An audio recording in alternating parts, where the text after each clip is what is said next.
वहीं पर हमारी ये एमबीए की डिग्री उसी आश्रम में हमें प्राप्त हो जाती है। मैनेजमेंट कैसे होना है, प्रबंधन कैसे होना है, ये वहां के आश्रम की पद्धति से हम सीख जाते हैं। भारतीय नारी समाज अर्थव्यवस्था में बराबर की सहभागी थी। वह कभी पराधीन नहीं रही और उसे पराधीन कभी बनाया भी नहीं गया था, कभी नहीं। हमेशा उसकी अपनी हिस्सेदारी थी, उसका अपना प्रभाव था। लेकिन आक्रांताओं के साथ साथ लूट आधारित अर्थतंत्र ने स्थानीय उत्पाद को नष्ट किया, ग्राम स्वराज टूटा। याद करना, स्वरोजगार की जगह, यानी जो गांव में स्वराज उत्पन्न होता, स्वरोजगार उत्पन्न होता था, उसका नाम ले लिया कर आधारित व्यवस्था ने। टैक्स दो और सरकार पर निर्भर रहो। कारीगर गुलाम बना दिया गया, किसान करदाता बन गया। यानी आश्रम पद्धति से विमुख हुए, गुरुकुलों की परंपरा से विमुख हुए तो कारीगर हमारा गुलाम बन गया और शासन पे हमारी निर्भरता हो गई। किसान करदाता बन गया, आत्महत्या करने के लिए मजबूर हो गया। हमें इस बात को याद रखना होगा, एक ग्राम स्वराज की जो अवधारणा है, ये केवल कोरी नहीं है। जब गांव टूटता है तो याद रखना, एक गांव का टूटना एक केवल एक घटना नहीं है। एक गांव टूटता है तो उस गांव के टूटने के साथ राष्ट्र की नींव हिलती है, राष्ट्र की नींव टूटती है। और यही कुछ हमारे साथ हुआ है। भारत को उत्पादकता से उपभोक्ता बनाने का काम औपनिवेशिक कालखंड में हुआ। भारत की अर्थव्यवस्था 400 वर्ष पहले तक 25% वैश्विक अर्थव्यवस्था में थी। आज हम कहां थे? आज से 11 वर्ष पहले भारत दुनिया की 11वीं अर्थव्यवस्था मात्र बन के रह गई। भारत की हिस्सेदारी 1947 में आते माते वैश्विक अर्थव्यवस्था में मात्र 2% रह गई। और आज नया भारत आदरणीय प्रधानमंत्री जी के नेतृत्व में दुनिया की तीसरी बड़ी अर्थव्यवस्था के रूप में उभर करके आया है, क्योंकि आज हमने अपनी विरासत को समझा है, अपनी विरासत पर विश्वास किया है, उस परंपरा को आत्मसात किया है और आत्मनिर्भरता के इस लक्ष्य को आगे बढ़ाने की दिशा में जब कार्य हुआ है, फिर से भारत एक नई दिशा में आगे बढ़ा है। हम सबको इस बारे में ध्यान में रखना होगा। जब हम भारत की बात करते हैं, स्वाभाविक रूप से उत्तर प्रदेश और उत्तराखंड का निर्माण हमारे आज के आदरणीय रक्षा मंत्री जी ने ही 2000 में किया था, जब वो उत्तर प्रदेश के मुख्यमंत्री थे। उत्तराखंड ने तब से विकास की एक लंबी यात्रा तय की है। विकास की उस यात्रा में उत्तराखंड निरंतर आगे बढ़ा है। लेकिन उत्तर प्रदेश के अंदर आप देख सकते हैं, जब विरासत को कोसा जाता था, अपमानित किया जाता था, लांछित किया जाता था, जब राम भक्तों पर गोलियां चलती थी, जब राम भक्त अपमानित होता था, तो अपमान राम भक्त का नहीं होता था, भारत की विरासत का होता था, भारत के आध्यात्मिक मूल्यों का होता था। परिणाम क्या था? उत्तर प्रदेश अराजकता का अड्डा बन गया था, लूट का अड्डा बन गया था, दंगों के आग में झुलसता था, गुंडागर्दी चरम पर।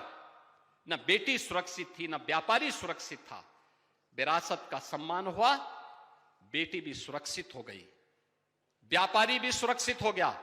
उत्तर प्रदेश देश की नंबर 2 की अर्थव्यवस्था के रूप में आज धमाके से अपनी यात्रा को आगे बढ़ा रहा है।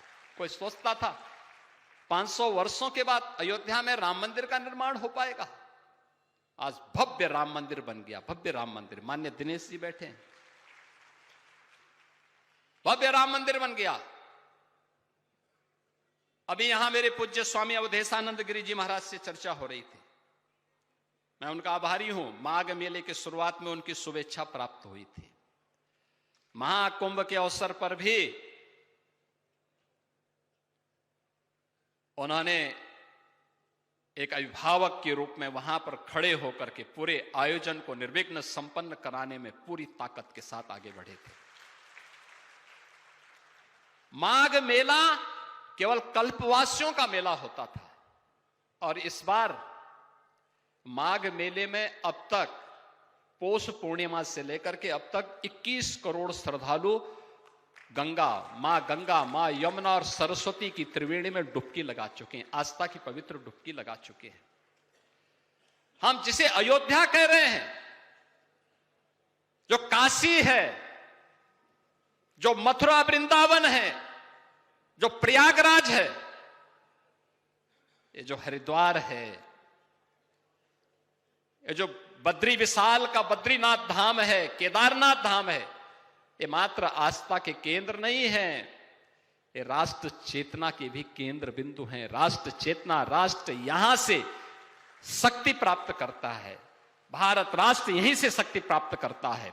और हमें जब इन आस्था के केंद्रों को हम लोगों ने सम्मान के साथ आगे बढ़ाया है, उसकी विरासत को सम्मानित किया है, उसको संरक्षित करने का काम किया है, परिणाम क्या है? एक बीमारू राज्य उत्तर प्रदेश भारत की अर्थव्यवस्था का ब्रेक थ्रू बन करके आज लगातार प्रगति के एक नए पथ पर अग्रसर होकर के कार्य कर रहा है, आगे बढ़ रहा है। अब उत्तर प्रदेश में अराजकता नहीं है, अब दंगे फसाद नहीं है, गुंडागिर्दी नहीं है, यानी न कर्फ्यू न दंगा, और यूपी में है अब सब चंगा। दंगा और दंगाई दोनों गायब हो गए, कर्फ्यू उनमें लग गया और उस कर्फ्यू को इसलिए लगाने में सफलता प्राप्त हुई है क्योंकि स्पष्ट नीति थी, नियत साफ थी और उन मूल्यों के साथ जब हम लोग आगे बढ़े, आज परिणाम हम सबके सामने देखने को मिल रहा है। उत्तर प्रदेश केवल एक राज्य नहीं है, यह भारत की आत्मा का केंद्र बिंदु भी है और उस केंद्र बिंदु को जगाने का कार्य भारत की हमारी ऋषि परंपरा, भारत की आध्यात्मिक परंपरा, भारत के यशस्वी नेतृत्व के मार्गदर्शन में आज उत्तर प्रदेश आगे बढ़ रहा है। और आज मेरा गौरव है मुझे इस देवभूमि में आप सबका दर्शन करने, पूज्य स्वामी जी महाराज की समाधि मंदिर का दर्शन करने, उन पर पुष्पांजलि करने का सौभाग्य प्राप्त हो रहा है।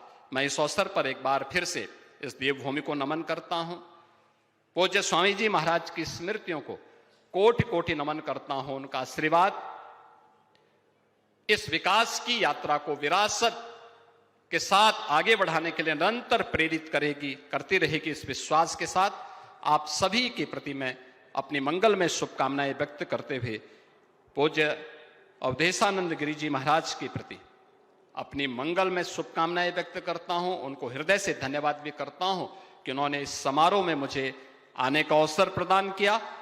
उनके इस पूरे अभिनव प्रयास के प्रति जो भारत माता और समन्वय परिवार के द्वारा आगे बढ़ाया गया है, इन सब के प्रति अपनी मंगल में शुभकामनाएं व्यक्त करते हुए वाणी को यहीं पे विराम देता हूं।